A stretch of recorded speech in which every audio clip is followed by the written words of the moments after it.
Salut à tous et bienvenue sur AZ237. Il y a deux catégories de personnes dans l'univers de l'emploi.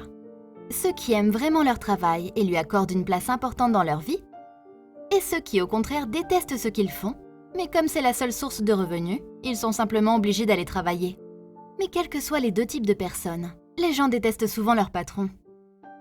Selon certaines statistiques, un grand pourcentage d'employés interrogés considèrent leur patron comme un tyran.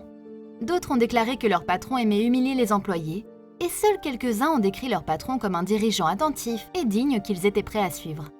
Ce fut le cas d'un nouvel employé qui arriva dans un café. Personne ne voulait l'aider, sauf une seule serveuse. Elle fut choquée de découvrir qui il était vraiment. Regardons son histoire. Mais avant de commencer, j'aimerais vous rappeler qu'après avoir regardé cette vidéo, vous pouvez faire un tour sur notre chaîne pour découvrir de nombreuses histoires à la fois incroyables, intéressantes et émouvantes. Et n'oubliez pas de vous abonner à la chaîne et d'activer la cloche de notification si vous êtes nouveau parmi nous. Dina était une mère célibataire de 2 enfants. Elle souffrait seule de toutes les difficultés de la vie et elle n'avait personne pour l'aider. Au début, son père l'aidait et il était son principal soutien. Malheureusement, il mourut et elle se retrouva complètement seule au monde. Beaucoup de gens peuvent comprendre que l'éducation de 2 enfants n'est pas une chose facile. Il faut les soigner, les emmener à l'école, leur fournir de la nourriture, des vêtements, les aider à faire leurs devoirs. Le plus important est de leur procurer tout ce qui est nécessaire. Et pour cela, Dina dut travailler. Elle réussissait à faire face à tous ces problèmes et elle n'abandonnait pas parce qu'elle aimait son travail. Elle était serveuse au Coffee Bean & Tea Leaf. Son travail lui donnait le sentiment qu'il y avait de l'espoir pour des jours meilleurs. Et bien sûr, il était sa seule source de revenus. Mais un jour, il se passa quelque chose lorsqu'on demanda au personnel du café d'organiser une formation pour un nouvel employé. Le nouveau venu était un homme d'âge moyen, nommé John Fuller. Et il s'avérait qu'il n'était pas un apprenti très brillant. Il était négligent, mais il était surtout très maladroit, car il cassait toujours des choses. Les autres employés du café ne voulaient pas l'aider, et ils se moquaient de lui. Plusieurs fois, ils lui firent clairement comprendre qu'il n'était pas fait pour cet emploi. La seule personne qui se montra disposée à aider le pauvre type était Dina. Ayant été à sa place auparavant, elle savait combien il était nécessaire de travailler pour gagner sa vie. Même si John était ennuyeux, elle l'aidait patiemment et le traitait avec gentillesse pendant que les autres employés du café lui disaient qu'il était trop tard pour lui, qu'il avait raté sa vie et qu'elle perdait son temps avec lui. Mais Dina avait beaucoup de patience et de bonne volonté. Elle savait que lorsqu'au début on ne réussissait pas, il fallait essayer à nouveau. Car seule la pratique permet de se perfectionner. Dina essayait même de l'encourager, mais John semblait presque tout gâcher exprès. Après 2 semaines de formation de John, Dina put montrer qu'elle était une excellente employée qui pouvait enseigner aux autres, même les plus difficiles des nouveaux arrivants, et montrer à quoi devrait ressembler un bon employé. Le dernier jour de la formation de John, avant qu'il ne passe son examen de gestion, Dina et John s'assirent autour d'une tasse de thé.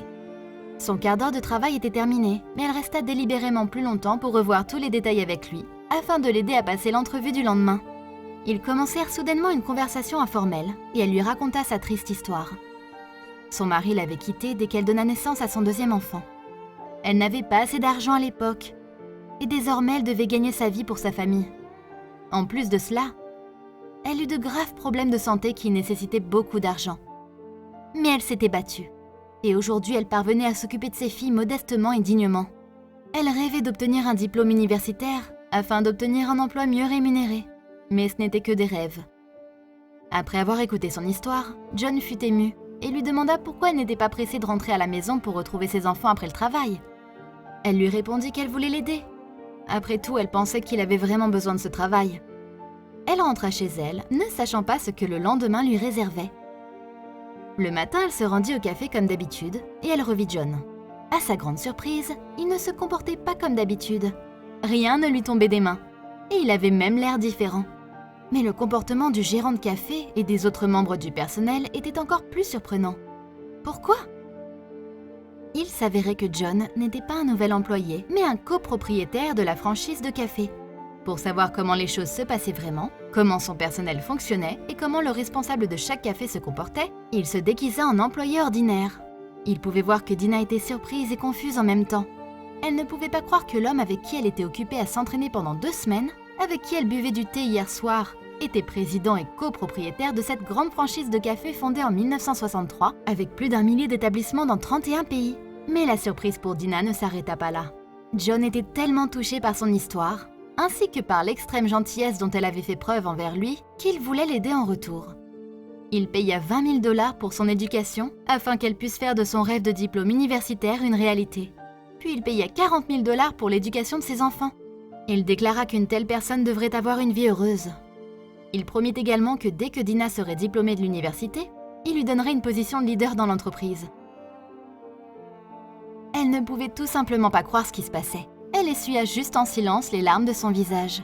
John lui offrait la possibilité d'obtenir ce dont elle avait toujours rêvé. John admit enfin que grâce à Dina, il avait également appris une leçon. Peu importe dans quelle situation vous vous trouvez maintenant, le plus important c'est le genre de personne que vous êtes. Dina montra qu'elle faisait son travail professionnellement et le plus important était qu'elle était prête à aider une personne dans le besoin, même si elle avait des problèmes dans sa propre vie. Ainsi, n'oubliez pas d'aider ceux qui sont dans le besoin, car cela vous rapportera toujours grande récompense. Quelle est votre opinion au sujet de cette histoire? Dites-le nous dans les commentaires.